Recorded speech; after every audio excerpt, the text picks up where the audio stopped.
Assalamualaikum warahmatullahi wabarakatuh.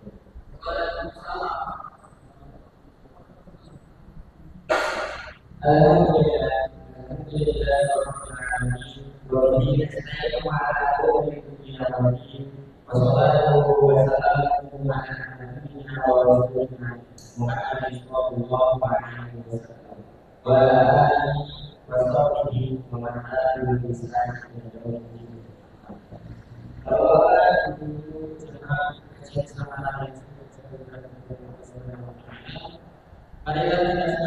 panjatkan puji dan syukur kita atas Allah yang mana telah memberikan kita limpahan nikmat dan dunia.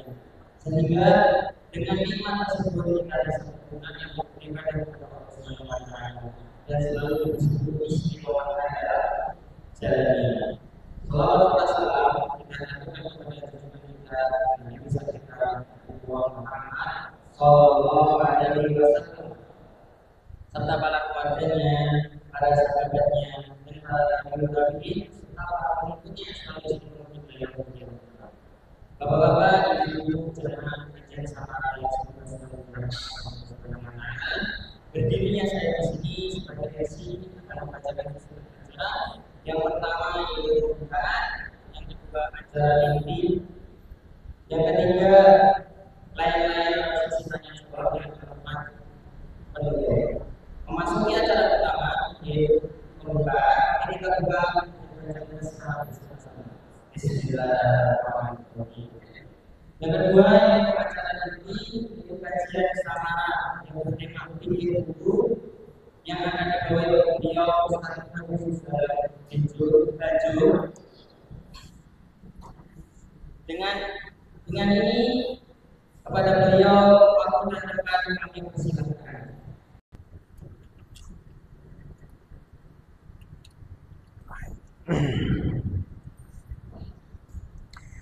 Assalamualaikum warahmatullahi wabarakatuh.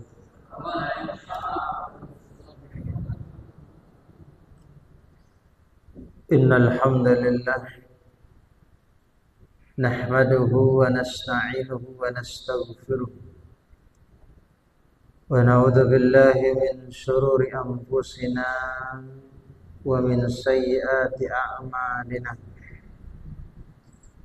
Man yahdihillahu fala mudilla lahu wa man yudlilhu fala hadiya lahu. Asyhadu an la ilaha illallah wahdahu la syarika lahu wa asyhadu anna Muhammadan abduhu wa rasuluhu la nabiyya ba'dahu. Yaqulullahu tabaraka wa ta'ala fil Qur'anil Karim ba'da an na'udzu billahi minasy syaithanir rajim. Ya ayyuhalladzina amanu taqullaha haqqa tuqatih wa la tamutunna illa wa antum muslimun. Ya ayyuhan nasu taqu rabbakum alladzi khalaqakum min nafsin wahidah wa khalaqa minha zawjaha wa batha minhuma rijalan katsiran wa nisaa'a wattaqullaha alladzi tasaaluna bihi wal arham innallaha kana 'alaikum raqiba. Ya ayyuhalladzina amanu taqullaha wa qulu qawlan sadida yuslih lakum a'malakum wa yaghfir lakum dhunubakum wa may yuti'illaha wa rasulahu faqad faza fawzan 'azima. Allahumma salli wa sallim ala nabiyyina Muhammadin sallallahu alaihi wasallam wa ala alihi wa sahbihi ajma'in, amma ba'du. Ikhwani fid din rahimani rahimakumullah, jamaah salat maghrib yang berbahagia. Alhamdulillah, segala puji hanya milik Allah Subhanahu wa ta'ala. Pada kesempatan yang berbahagia ini, yang al-mubarakah ini, insyaallah kita dipertemukan kembali dalam majelis ilmu. Semoga apa yang kita lakukan ini bisa menambah wawasan keilmuan kita, dan kita diberikan kemudahan oleh Allah untuk memahami ilmu ini, dan Allah Subhanahu wa taala mudahkan kepada kita untuk mengamalkan ilmu yang sudah kita dapatkan. Ikhwani fiddin rahimani rahimakumullah. Pada kesempatan ini kita akan melanjutkan kajian kita, pembahasan tentang seputar tata cara wudhu yang sempurna insyaallah. Pertemuan yang sebelumnya kita sudah membahas tentang berniat wudhu, ya, niat di dalam wudhu. Kemudian ikhwan sekalian, niat di dalam wudhu ini saya ulangi sedikit, bahwa yang namanya niat itu, apakah niat itu, para ulama sepakat ya, niat itu harus ada. Tetapi yang menjadi persoalan ataupun yang menjadi perbedaan pendapat di antara mereka itu adalah apakah niat itu harus diucapkan ya, atau dilafadzkan atau tidak.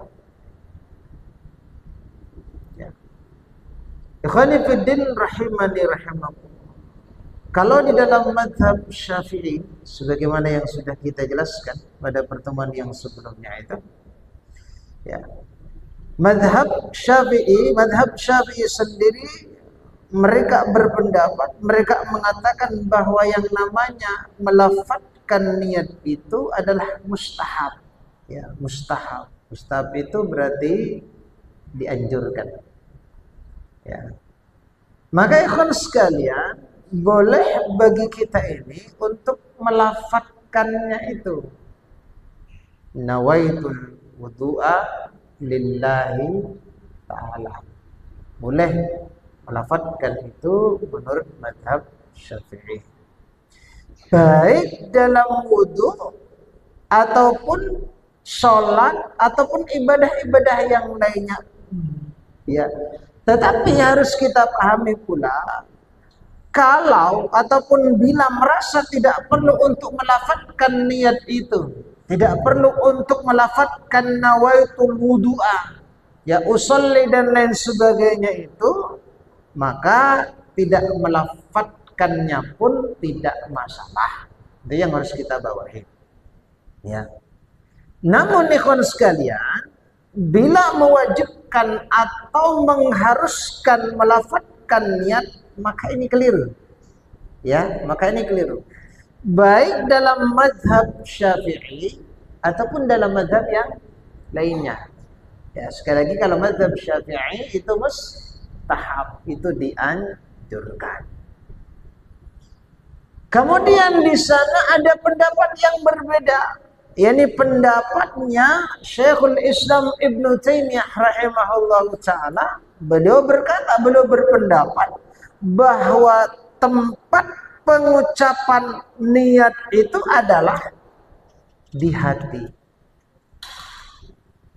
Sehingga beliau berpendapat tidak disyariatkan mengeraskan suara di dalam berniat, ya.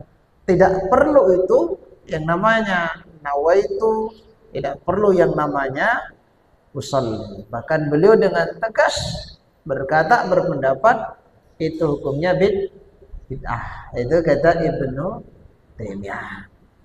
Ya, pasalnya bagaimana ya sekalian? Apa alasannya? Pendapatnya Ibnu Taimiyah alasannya adalah bahwa Nabi Shallallahu Alaihi Wasallam dan para sahabat itu tidak pernah melafadzkan itu, tidak pernah melantunkan niat dengan mulut secara mutlak. Berarti kalau kita kembali lagi ke belakang, ya, persoalan ini ala kulli hal masih dalam ranah perbedaan pendapat di antara para ulama, ya. Makanya kalau kita berbicara fikih sekali lagi, kita harus bisa tasamuh, harus bisa menghargai perbedaan pendapat. Apalagi kita ini statusnya sebagai muqallid. Namanya muqallid itu kan ikut-ikutan. Maka tidak pantas tentunya, tidak layak tentunya kita menyalahkan orang kalau mereka berbeda dengan kita. Sekali lagi, apalagi kita ini muqallid. Hanya sekedar ikut-ikutan saja. Kemudian yang kedua, ikhwan sekalian, yang kedua adalah ya membaca basmalah. Abu Hurairah radhiyallahu anhu berkata, Rasulullah sallallahu alaihi wasallam bersabda, la salata liman la wudu'a lahu. Tidak ada salat bagi yang tidak ada wudu. Ya, itu jelas ya. Jelas itu enggak punya wudu, berarti salatnya tidak sah. Kemudian wala wudu'a liman lam yudhkur ismallahi ta'ala alaihi. Tidak ada wudu bagi yang tidak membaca bismillah di dalamnya. Ya, itu dalilnya. Ya. Jadi ketika kita mau berwudu, maka diawali dengan basmalah. Ya. Maka yang menjadi persoalan di sini, menjadi pembahasan di sini, apakah kebolehannya itu, apakah disyariatkannya membaca basmalah itu hukumnya wajib, atau hukumnya sunnah, atau hukumnya mustahab. Itu yang berbeda nanti. Ya. Kemudian ikhwan sekalian, berbicara tentang status hadis ini, kata para ulama, hadis ini statusnya hasan. Artinya baik, ya. Tapi ada juga sebagian ulama yang berpendapat itu, saya baca dalam kitab itu yang mendhaifkan hadis ini. Namun dari berbagai macam jalur kata para ulama, ya hadis ini menjadi kuat. Ya. Kemudian di sini kan disebutkan wala wudu'a liman lam yadhkur ismallahi ta'ala alaihi. Ya. Jadi dalam hadis ini kan menafikan. Menafikan itu kan berarti kan tidak ada wudu bagi yang tidak membaca basmalah. Ini kan penafian maksudnya, peniadaan. Nah, mereka berpendapat bahwa penafian, ya, peniadaan yang disebutkan dalam hadis ini adalah kesempurnaan. Jadi maksudnya bagaimana? Ya, tidak sempurna wudunya kalau dia tidak baca basmalah. Tapi wudunya tetap sah. Wudunya sah. Ya. Ya. Tetapi tetap itu dianjurkan membaca basmalah itu karena hukumnya mustahab dan membacanya itu di awal wudu. Ya, di awal wudu kita membaca basmalah tadi itu, namun ini sekali lagi tidaklah wajib. Ya. Ini sebagaimana yang ditulis ya di dalam kitab Sahih Fikih Sunnah yang ditulis oleh Abu Malik Kamal bin Sayyid Salim. Begitu beliau berpendapat. Kemudian ikhwan sekalian, jadi kita dianjurkan ketika mau berwudu tadi itu membaca basmalah, bismillah. Kemudian bolehkah kita membaca bismillah itu di tengah-tengah wudu? Ketika kita ini lupa membaca basmalah di awal wudu. Ya, maka mengambil pendapat apa yang disampaikan oleh Imam Nawawi rahimahullahu taala, ya, kata beliau, seseorang yang lupa di awal maka boleh membacanya di pertengahan wudu, ya, dan ini tetap dihukumi sunnah. Mungkin pas mau wudu dia terburu-buru, yos kemudian lali tidak baca basmalah. Ingat pas mau rampung gitu kan, baca basmalah tidak apa-apa. Itu tetap dihukumi sunnah. Ini sebagaimana ya di dalam kitab beliau yang bernama Raudatul Talibin wa Umdatul Muftiyin. Ya, beliau berpendapat wasaniyah ayyakula fi ibtida'i wudu'ihi. Kesunnahan wudu yang kedua adalah membaca bismillah di permulaan wudu. Ya, falau nasiyaha fil ibtida, apabila lupa membaca bismillah di awalnya, atabiha mata dzakaraha qabla al-faraq. Kata beliau, maka hendaklah dibaca kapan saja ketika dia ingat sebelum selesainya wudu. Ya, yang penting wudu belum selesai baca basmalah. Tapi kalau sudah selesai, sudah tidak ada yang namanya kesunahan. Sama kata Imam Nawawi, kama fit ta'am, sebagaimana halnya ketika makan. Di awal itu kan kita baca basmalah. Lah kok ya lupa. Maka di pertengahan kan kita boleh baca basmalah. Bismillah awwaluhu wa akhiruhu. Kalau sudah selesai makan, udah ada tidak lain sunnah lagi, udah tidak usah baca basmalah, kan sudah selesai. Begitu juga berwudu. Ya. Kemudian ikhwan sekalian, kemarin sudah kita bahas pula, sudah kita sampaikan tentang, ya, ada mungkin orang yang mempermasalahkan ataupun yang bertanya, ya, bolehkah kita mengucapkan basmalah ini di dalam kamar mandi? Kemarin sudah kita jelaskan, ya. Kemudian ikhwan sekalian, Ibnu Umar radhiyallahu anhuma beliau berkata, marra rajulun bin Nabi sallallahu alaihi wasallam, seseorang melewati Rasulullah sallallahu alaihi wasallam, wa huwa yabul, ya, yang mana beliau sedang buang hajat. Jadi ketika orang, ya, itu melewati Rasulullah, Rasul sedang buang hajat. Lalu orang tadi itu fasallama, mengucapkan salam kepada Nabi. Assalamu alayka ya Rasulullah, wasallama alaihi, falam yarudda alaihi, beliau tidak menjawab salam orang tadi. Kenapa, Pak? Ya, karena pas buang hajat. Pas buang hajat itu kalau ada yang mengucapkan salam, ya tidak usah dijawab. Ya. Ya. Mungkin kita bertanya, apa ya bisa mengucapkan salam lewat di depan orang yang buang hajat? Nah, kalau dulu kan tempat buang hajatnya kan berbeda atau dengan hari ini. Kalau kita kan di dalam kamar mandi tau, kan enggak. Kalau kita mesti ngerti lah, mesti di kamar mandi mesti ini yo menukui gitu kan, makanya dia nggak jawab, masanya biasanya nggak mengucapkan salam. Ya, jadi begitu.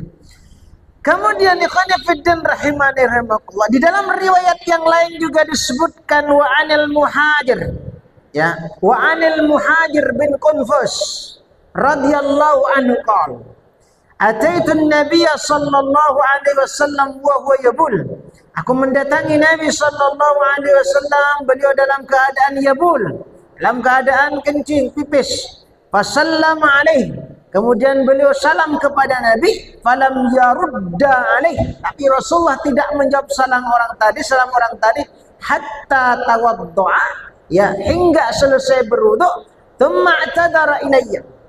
Dan setelah itu Rasulullah itu berkata kepada orang tadi yang tidak dijawab salamnya tadi itu, kata Rasulullah, wa qala inni karihtu an adzkurallah azza wa jalla illa ala tuhrin. Aku tidak suka, kata beliau, menyebut nama Allah kecuali dalam keadaan suci. Ya, makanya pas lagi buang hajat beliau tidak menjawab itu karena kan belum dalam keadaan suci.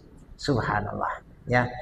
Lah, ikhwani fiddin rahimani rahimakumullah. Kemudian pembahasan yang berikutnya, yang ketiga ini, yakni membasuh kedua telapak tangan, ya, sebanyak 3 kali.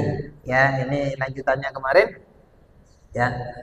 Ini berdasarkan hadis yang kita bacakan pada pertemuan bulan kemarin itu, ya. Humran, pembantu Utsman radhiyallahu an, menceritakan bahwa anna Utsman bin Affan radhiyallahu an da'a biwudu'in. Utsman bin Affan itu pernah meminta air wudu, ya, meminta air da'a biwadu'in, minta air wudu. Kemudian fatawaddu'a, ya, kemudian beliau berwudu. Faghasala kaffaihi thalatha marrat, ya. Lah, apa namanya? Beliau membasuh kedua tangannya itu 3 kali. Ya. Dibasuh dulu tangannya 3 kali. Ya, sebelum apa? Sebelum beliau berkumur. Ya. Kenapa ikhwan sekalian? Kenapa ketika mau berwudu tadi itu setelah mengucapkan basmalah kemudian dia harus membasuh, mencuci kedua tangannya itu 3 kali? Karena yang namanya telapak tangan itu kan adalah tempat ya untuk memindahkan air ke anggota-anggota wudu yang lainnya. Makanya kesuciannya itu harus diutamakan terlebih dahulu, dibersihkan terlebih dahulu sebelum bergerak pada anggota-anggota yang lain. Terutama ikhwan sekalian, ketika kita bangun dari tidur, maka jangan langsung mencelupkan tangan ke wadah, ke gayung, tapi harus dicuci terlebih dahulu. Berbeda kalau keran ya Pak ya. Ini urusannya kan gayung, ember dan sebagainya itu ya. Maka dicuci terlebih dahulu 3 kali. Kenapa ya sekalian? Wabil khusus ini apalagi ketika bangun tidur. Ya. Tidur malam ataupun tidur siang. Kata para ulama itu berbeda pendapat. Ya, bahwasanya yang penting dia tidur, apakah tidur siang, apakah tidur malam, ya dia membasuh tangannya. Ada yang berpendapat itu hanya untuk tidur malam saja karena dia termasuk tidur panjang ya. Tapi ala kulli hal, kalau kita sudah yakin bahwasanya tangan kita itu bersih, kan, maka tidak membasuh tangan sebelum mencelupkan ke dalam wadah itu tidak masalah ya. Kenapa kita harus mencuci kedua tangan kita sebelum kita berwudu, sebelum kita melakukan proses yang berikutnya? Karena kata Nabi sallallahu alaihi wasallam, "Idza qama ahadukum min naumihi."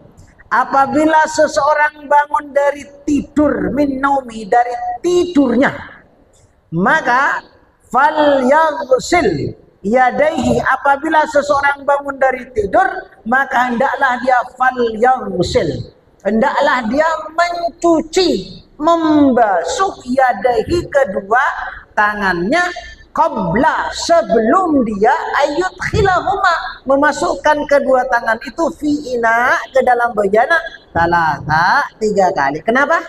Fa innahu la yadri aina batat yadahu, karena dia tidak ngerti tadi malam itu tangannya bermalam di mana. Karena orang yang tidur itu kan hilang kontrol toh. Tangannya itu kemana tadi malam, garuk-garuk, nonse yoko ke pantat, yoko bokong, itu kan tidak ngerti toh. Ataupun ke tempat-tempat yang najis atau kemana lah itu kan. Maka lebih baiknya apa? Bersihkan dulu tangannya 2 kali sebelum mencelupkan ke dalam bejana tadi itu. Alasannya apa? Di sini dijelaskan fa innahu la yadri, karena dia sesungguhnya tidak ngerti aina batat yadau, tangannya tadi malam itu bermalam di mana. Ya, maka dicuci 3 kali. Ya. Kemudian setelah kita mencuci kedua tangan kita, ikhwani fiddin rahimani rahimakumullah, ya, kita harus mensela-sela jari kita, ya, menyela-nyela di sela-sela jarinya, jari-jari tangan kita, dan itu menyela-nyela jari tangan itu hukumnya sunnah, meskipun air wudhu itu bisa sampai ke sela-sela ini tanpa disela-sela, ya, harus disela-sela tangan kita, ini hukumnya sunnah, hukumnya sunnah. Kenapa seperti itu kan sekalian? Ya tadi itu, biar tangan tadi itu dia terkena air semuanya, ya, hukumnya sunnah. Walaupun tanpa disela-sela, air itu tetap bisa masuk ke dalam sela-sela tadi itu, tetap hukumnya sunnah. Ya, namun bila dengan tidak disela-sela, ya air tidak bisa sampai ke sini, maka hukum menyela-nyela atau hukumnya wajib hukumnya. Karena anggota wudu kan harus kena apa? Harus kena air. Ya, makanya kon sekalian, subhanallah, kalau kita melaksanakan wudu ini sebagaimana yang diajarkan oleh Nabi, maka insya Allah kan keutamaannya besar, pahalanya besar. Ya, sampai urusan menyela-nyela itu ya juga diurus. Ya, artinya ya harus disela-sela. Ya, sunnah.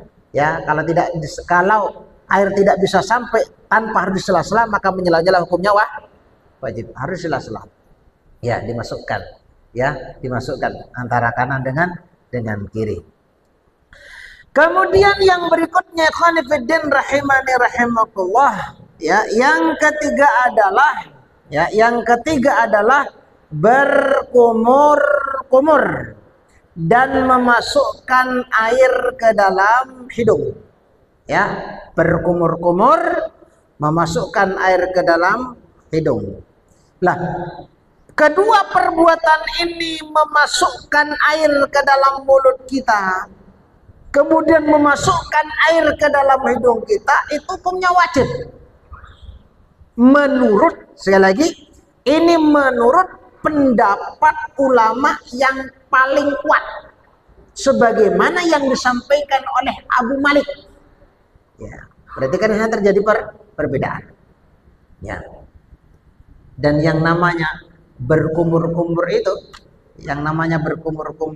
kalau saya baca dalam kitab Syafi'iyah itu, ya dalam kitab Fathul Qarib, di sana dijelaskan yang namanya masukkan air ke dalam hidung itu, ke dalam mulut kita itu lebih sempurnanya dia harus kita gerak-gerakkan. Harus gerak-gerakkan. Namanya berkumur-kumur. Tapi kalaupun tidak digerak-gerakkan, cuma masuk saja, itu tidak apa-apa, sah-sah saja. Cuma lebih sempurnanya digerak-gerakkan. Nah, bahasa Jawa ini dikocok-kocok gitu. Ah, itu lebih sempurna. Tapi masuk tanpa digerakkan juga tidak apa-apa. Boleh-boleh saja. Dalam kitab Fathul Qarib ya dijelaskan seperti itu, ya, berkumur-kumur, digerak-gerakkan. Ya. Lah, ini hukumnya wajib kata beliau menurut pendapat yang paling kuat. Alasannya apa? Alasannya itu adalah firman Allah Subhanahu wa taala yang terdapat dalam surat Al-Maidah ayat yang ke-6. A'udzubillahi minasyaitonir rajim. Ya ayyuhalladzina amanu, wahai orang-orang yang beriman, idza qumtum ilas shalah, apabila kalian hendak mau mendirikan salat, faghsilu wujuhakum, cuci basuh muka kalian. Ya. Jadi Allah menggunakan kalimat faghsilu, cuci basuh itu muka kalian. Loh, kita bertanya, mana hidungnya? Ada kan? Ikhwan sekalian, kata para ulama bahwa yang namanya mulut itu, yang namanya hidung itu kan merupakan bagian daripada wajah. Ketika kita nyebut wajah, maka di situ ada hidung, di situ ada mulut. Sementara surat Al-Maidah ayat ke-6 ini, bahwasanya yang namanya mencuci wajah itu kan menjadi rukun. Sementara di wajah itu ada hidungnya, ada mulutnya. Maka masukkan air ke dalam mulut kita, kemudian masukkan air ke dalam hidung kita, itu hukumnya wajib. Pendapat yang paling terkuat menurut Abu Malik. Ya. Nah, terus bagaimana yang namanya mengeluarkan air dari hidung? Ada juga riwayat yang lain.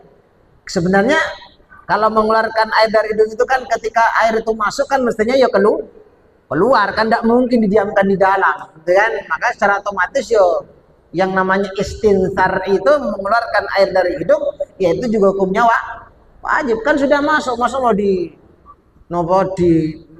terus sampai ke dalam kan enggak toh, masuk kemudian keluar, gitu kan? Ya, kalau berkumur-kumur itu namanya tamat madha. Kalau yang namanya masukkan air ke hidung itu namanya istinsyak. Kalau mengeluarkan air dari hidung namanya istinsar. Ya, itu tiga-tiganya wajib. Alasannya itu, ya ayyuhalladzina amanu idza qumtum ilas shalah faghsilu, ya basuh muka. Kamu ini kan perintah.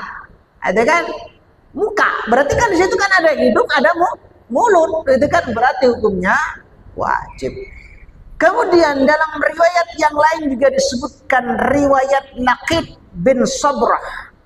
Kata beliau, ya, kata Rasulullah dalam sabdanya, beliau bersabda kepada Laqit bin Sabrah, "Idza tawadda'ta," apabila engkau berwudu, maka famatnit, maka hendaklah kamu masukkan air ke dalam mulut. Ya, apa namanya? Berkumur-kumur itu. Dalam riwayat yang lain juga disebutkan idza tawadda'a ahadukum, apabila salah seorang di antara kalian berwudu, falyaj'al fi anfihi, maka hendaklah dia masukkan air ke dalam hidungnya, ma'an tsumma liyastantir, kemudian dia keluarkan air itu dari hidung. Ada yang berpendapat itu begini, Pak. Memasukkan air ke dalam hidung kita yang paling sempurna itu masuk sebelah kanan, keluar sebelah kiri. Kira-kira bisa enggak? Masuk sebelah kanan, keluar sebelah kiri. Susah kira-kira ya. Kan begitu. Itu namanya ya, kalau kita mengerjakan itu insya Allah kita terbebas dari penyakit flu. Gitu kan? Tapi kan susah itu. Gitu kan? Karena ada orang yang masukkan air ke dalam hidung itu kan cuma ada yang hanya sekedar nempel. Ada gak yang betul kayak gitu? Nempel tau gitu kan. Ya, kalau nempel itu istinsyak gitu. Masukkan air ke dalam hidung kemudian keluarkan. Kalau cuma nempel kan berarti kan tidak mengeluarkan. Oh, ditempel kok. Kan? Jadi begitu. Fal yaj'al fi anfihi ma'an tsumma liyastantir. Ya. Kemudian ikhwan sekalian, ya, membasuh muka kita. Kemudian di situ ada berkumur-kumurnya. Kemudian di situ ada ada masukkan air ke dalam hidung, ada istinsar, begitu. Kemudian ikhwan fillah rahimani rahimakumullah, mana batasannya? Ya. Sebelum saya lanjut, memasukkan air ke mulut, kemudian ke hidung, itu terjadi perbedaan memang. Ada yang langsung menggabungkan, mulut langsung hidung, ya. Ada mulut dulu baru hidung. Dua-duanya boleh, ya. Dua-duanya itu boleh, ya. Dua-duanya boleh, ya. Kemudian mana batasan yang harus kita basuh muka kita ini? Karena Allah kan menjelaskan tadi, faghsilu, basuh itu muka-muka kamu. Dengan terus bagaimana batasannya itu, batasan muka kita yang harus kita basuh? Ya. Batasan muka yang harus kita basuh itu kan sekalian, dari atas itu, dari tumbuhnya. Kalau memanjang, ya, kalau memanjang itu dari atas ke bawah, itu dari tempat tumbuhnya rambut sampai dagu ini, apa ini, rahang paling bawah ini, dagu ini kan, sampai kalau memanjang. Kalau melebar bagaimana? Kalau melebar kuping dengan kuping, itu namanya melebar. Ya, berarti kan semuanya nih, ya, dari tempatnya rambut tumbuh sampai ke sini. Ya, yang menjadi pertanyaan, ngusap mukanya orang yang mana dia ini gundul, tidak punya rambut. Mana batasan mukanya kira-kira? Ya, ada nggak begitu? Bukan digundul loh ya, memang dia gundul botak sejak lahir mungkin gitu kan. Nggak ada rambutnya, gitu kan? Maka kata para ulama, yang menjadi patokan itu kebiasaan. Ya, yang menjadi kebiasaan, ya, rambut itu biasanya di mana tumbuhnya, muka itu biasanya di mana? Masa muka di sini kan tidak mungkin. Ya. Itu kan, ya biasanya umumnya manusia itu normalnya tuh di mana tumbuhnya, gitu kan? Lah itu muka, gitu kan? Kan tidak mungkin kita bilang di atas ini muka, kan tidak mungkin. Ya pokoknya ya inilah, gitu kan, tempat umumnya gimana, gitu kan? Muka itu cara membasuh muka bagi yang tidak punya rambut. Kalau cuma digundul kan enak kan, masih ada bekasnya itu. Tapi kalau ya dia gundul nggak ada rambutnya sampai mengkilat begitu kan, nah itu kan ya tadi itu ya umumnya ya di mana, itu kan umumnya di mana. Ya. Kemudian ikhwani fiddin rahimani rahimakumullah, ya kita setelah itu diperintahkan untuk membasuh, dengan tadi kan muka nih, ya. Maka bagaimana dengan bulu-bulu yang ada di muka kita? Katakanlah alis kita, bulu mata kita, kemudian jenggot kita kalau ada, kan? Apakah harus dibasuh? Iya, ya harus dibasuh. Ya, jika rambut-rambut tersebut itu masih memperlihatkan bagian permukaan kulit karena jenggotnya itu jarang, ya, atau bulu matanya jarang, ya artinya normal lah, gitu kan, ya. Dan itu masih memperlihatkan bagian permukaan kulitnya, ya. Maka dalam ada para ulama kalau seperti itu, maka caranya adalah dia harus membasuh bagian kulit yang terlihat itu juga plus rambut-rambutnya juga, ya, plus rambut-rambutnya, ya. Nah terus bagaimana kalau tebal? Dengan bulu matanya tebal, jenggotnya juga tebal sehingga kulitnya tidak nampak. Maka cukup kata para ulama itu bagian luarnya saja, tidak mesti harus ke dalam, kan sudah ketutup rambut tadi itu. Terus kalau masalah jenggot bagaimana? Ya, kalau bagian jenggotnya, bahasa jenggot itu maksudnya bagian jenggot yang sampai menjuntai, ya sampai panjang, ada kan? Bagian jenggotnya sampai menjuntai, maka hukumnya itu hukumnya tidak wajib. Cukup membasuh yang masuk bagian wajah saja. Ya, bagian wajah kan bagian depan-depan ini, ya kan? Terus bagaimana yang ke bawah? Enggak usah, enggak apa-apa. Ya, itu tidak usah, tidak apa-apa. Ini pendapatnya Abu Hanifah. Ya, ini pendapatnya Abu Hanifah dan pendapatnya Imam Ahmad. Ya, cukup yang dibasuh jenggotnya itu yang hanya sekedar yang masuk bagian wajah. Kan bagian wajah itu kan sampai dagu ini kan. Nah, ini yang dibasuh yang di sini. Nah, terus yang bawahnya ini enggak usah. Ya kan? Artinya tidak dibasuh itu tidak apa-apa. Itu pendapatnya Abu Hanifah dan pendapatnya Imam Ahmad. Tapi kalau menurut pendapatnya Imam Asy-Syafi'i, ya membasuh jenggot itu hukumnya wajib sampai ke bawah. Sampai utuh, kan begitu kan? Semuanya kan kena, itu dalam mazhab Syafi'i. Jadi begitu kan sekalian. Yang terakhir, ya yang terakhir, yang ketiga adalah membasuh kedua tangan, ya. Ini gerakan yang berikutnya, membasuh tangan sampai siku. Sampai siku itu maksudnya bersama dengan siku. Sikunya juga harus kena. Dalilnya apa? Dalilnya tadi surat Al-Maidah ayat yang ke-6. Ya ayyuhalladzina amanu idza qumtum ilas shalah faghsilu wujuhakum wa aydiyakum ilal marafiq. Ya, basuhlah apa? Tangan kalian sampai siku ataupun bersama dengan sikunya. Jadi siku itu juga harus dibasuh, ya, harus dibasuh. Ini harus kena, ini siku ini harus apa? Harus kena dengan air, jangan ditinggal, karena banyak orang yang melalaikan ini, ya, dia sikunya tidak ikut terbasuh. Hati-hati. Rasulullah sallallahu alaihi wasallam menyebutkan wailul lil aqabi minan nar. Kecelakaanlah bagi tumit-tumit yang tidak terbasuh. Kenapa Rasul menyebutkan tumit? Karena biasanya yang sering dilalaikan oleh orang-orang itu masalah tumit. Bukan berarti yang lainnya juga nggak kena, ya kena, ya ditambah ini apa namanya? Ini juga siku kan termasuk orang yang sering dilalaikan oleh manusia, oleh orang yang berwudu tadi itu. Demikian khonifiddin rahimani rahimakumullah, saya cukupkan dulu, mudah-mudahan bisa memberikan manfaat. Saya kembalikan kepada moderator, monggo.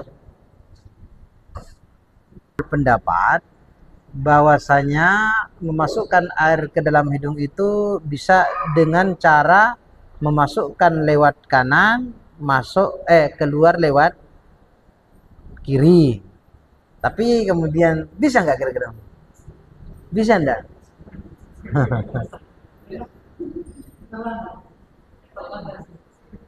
Enggak bisa ya? Sulit ya. Tapi secara ilmu kedokteran insya Allah dia lebih selamat. Artinya dia tidak mudah kena flu insya Allah. Karena orang yang bersungguh-sungguh ketika dia istinsyak itu, penyakit flu itu insya Allah jarang. Betul nggak Pak Dokter? Jadi begitu. Atau ya tadi itu dua-duanya bisa. Ya. Jadi lewat dua lubang itu. Kemudian dikeluarkan. Ya. Mungkin begitu. Pripun yang tadi? Monggo.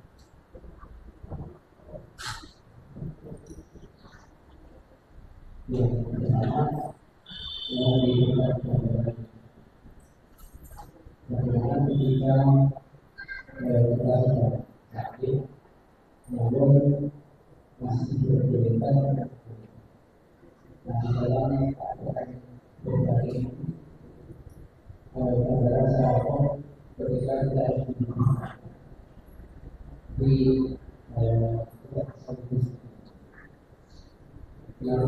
Suara ininya nggak bagus ya?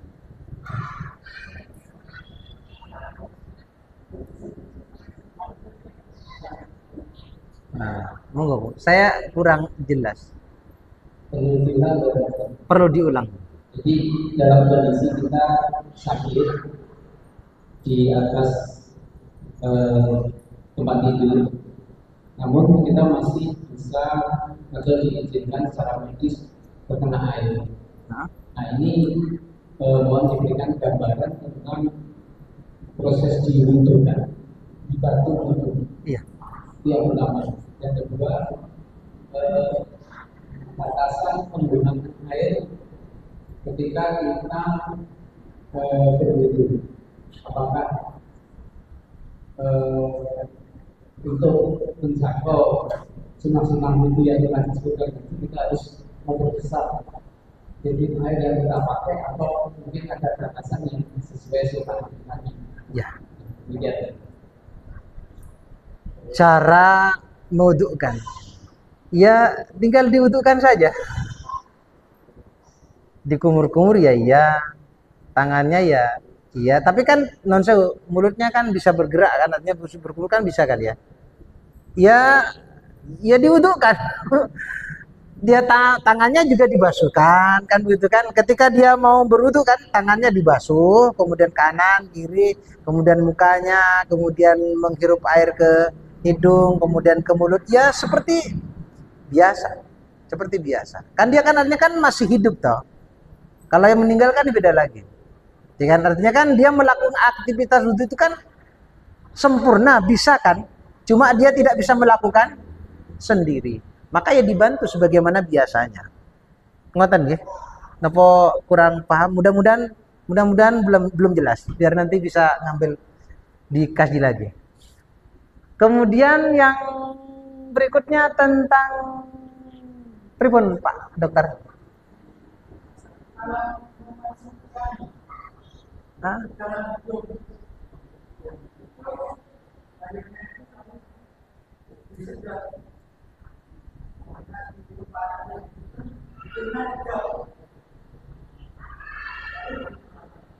Gimana? Jenengan belum. Saya kira nyambung sama pertanyaan yang depannya tadi tuh. Jadi dibutuhkan sebagaimana biasanya. Kemudian tentang masalah batasannya non sewu ya secukupnya dan tidak berlebih-lebihan. Kalau wudhunya Rasul berapa Ustaz? Berapa wudhunya Rasul biasanya?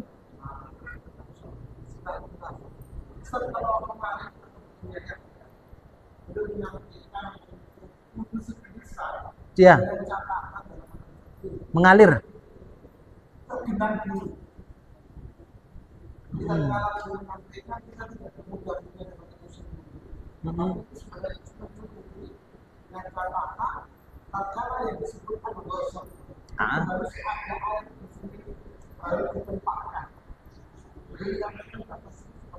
Iya. Gitu ya. Tapi yang menjadi persoalan nanti ketika nanti kita berwudu dengan air embun nanti.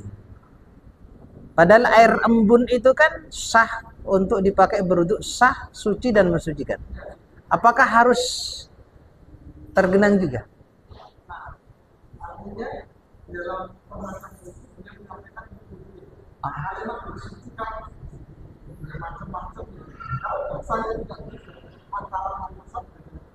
Iya.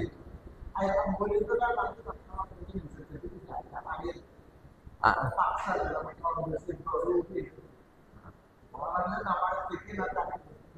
iya iya. Gitu Pak, tambahan dari beliau. Jadi memang fikih itu memang melebar kemana-mana memang. Jadi seperti itu kata beliau tadi mengutip pendapatnya Ustaz Sinan Buya ya, itu harus ada tergenang ya, harus ada tetesannya. Iya, harus ada airnya. Nah,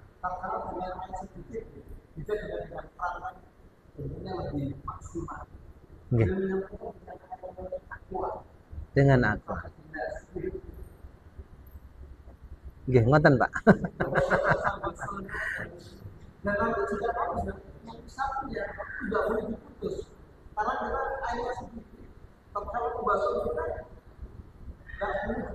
Nggak boleh dilepas. Iya.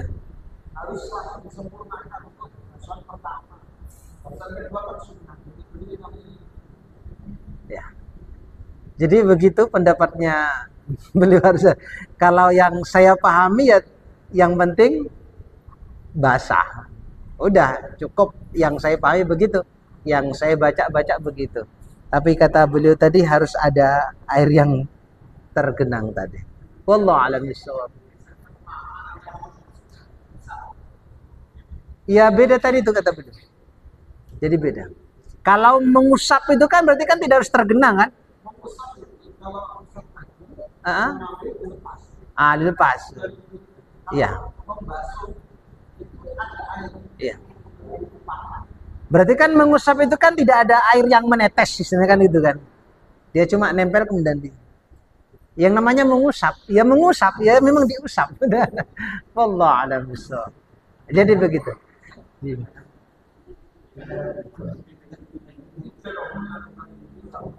Begitu mungkin kurang jelas. Mudah-mudahan belum jelas. Nanti biar bertanya lagi ke tempat yang lain. Pripun Pak Dokter?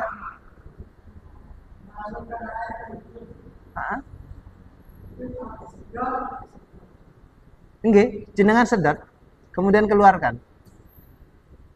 Apa ada yang disedot kemudian nggak dikeluarkan? Mesti dikeluarkan. Oh. Terus masuk ke mana Pak Dokter? Ke sini. Ditahan di sini. Ya sakit no. Oh. Nggak sampai ke rongganya gitu. Tapi kan rata-rata kita kan nggak sampai ke rongga, toh? Iya enggak? Betul. Iya betul. Iya. Yang dia tetap menghirup tapi jangan berlebih-lebihan. Dia tetap menghirup jangan yang namanya berlebih-lebihan itu kan sampai masuk ke sini toh, ke rongga kenapa? Iya, akhirnya kan nanti kan kebatal puasanya. Makanya kemarin sudah kita jelaskan ya, walaupun itu masuk secara tidak sengaja, kalau dia berwudu berlebih-lebihan maka tetap puasanya batal. Kenapa seperti itu? Kan sudah dibilang jangan berlebih. Lah kok berlebih-lebihan? Lah kok masuk? Maksudnya kan nggak sengaja. Memang maksudnya nggak sengaja, tapi kan berlebih-lebihnya kan sengaja. Maka tetap batal puasanya. Jadi begitu. Makanya tetap, karena ada orang yang masukkan air ke itu kan karena dia berpuasa hanya sekedar nempel gitu kan. Anda masukkan cuma jangan berlebihan. Jadi begitu. Wallahu a'lam bishawab. Tapi ada juga yang berpendapat ya Pak ya, saya dapatkan dari guru saya, itu masukkan air ke hidung lewat kanan, keluar lewat kiri. Insya Allah. Jadi begitu. Cukup, sampun.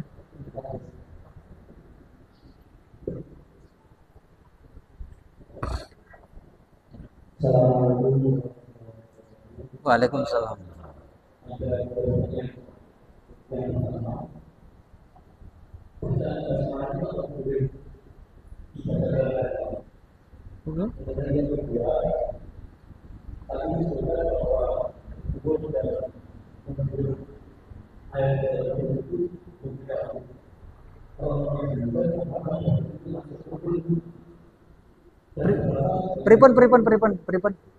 Pripun.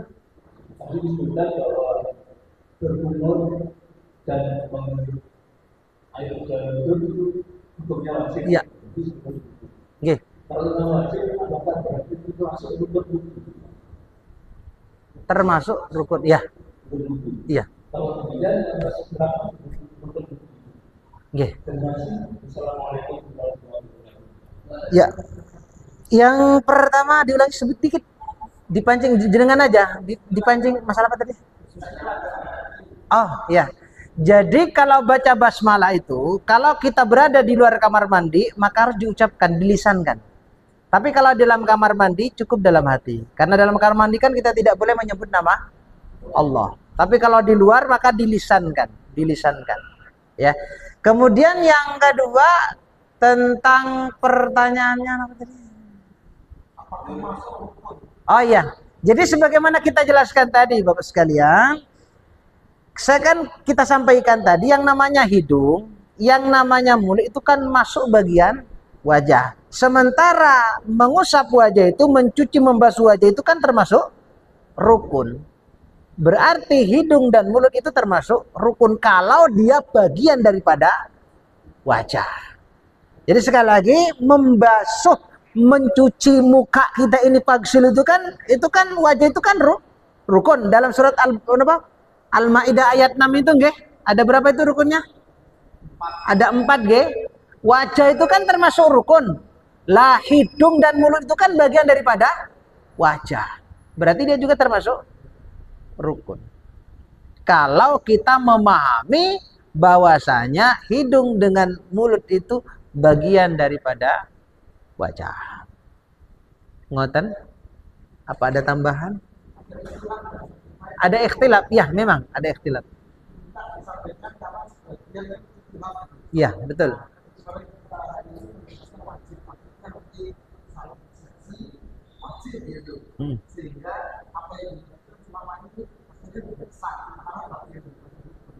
Iya. Masih terjadi ikhtilaf Pak memang. Karena kita berbicara fikih, terjadi perbedaan di situ. Cukup mungkin? Cukup nggih. Saya cukupkan dulu, saya tutup dengan bacaan doa kafaratul majlis. Subhanakallahumma bihamdika asyhadu an la ilaha illa anta astaghfiruka wa atubu ilaik. Assalamualaikum warahmatullahi wabarakatuh.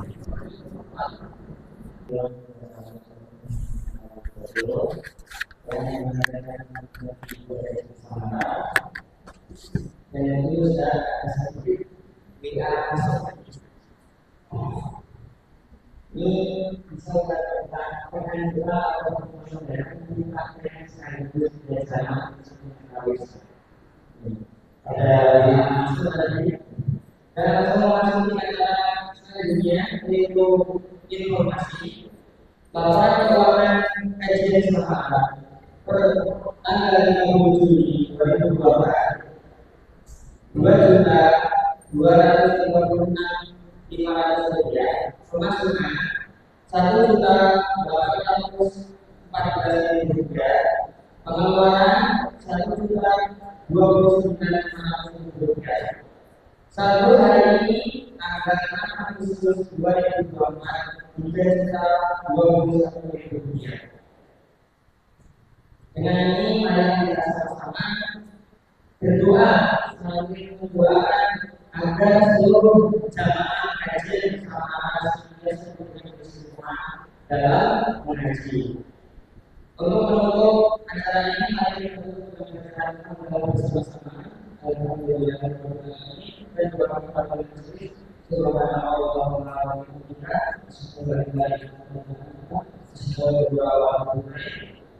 sebelumnya kami bagikan kemudian kegiatan bisa masjid atau bapak ibu bisa ikut hadir bersama. Wassalamualaikum warahmatullahi wabarakatuh.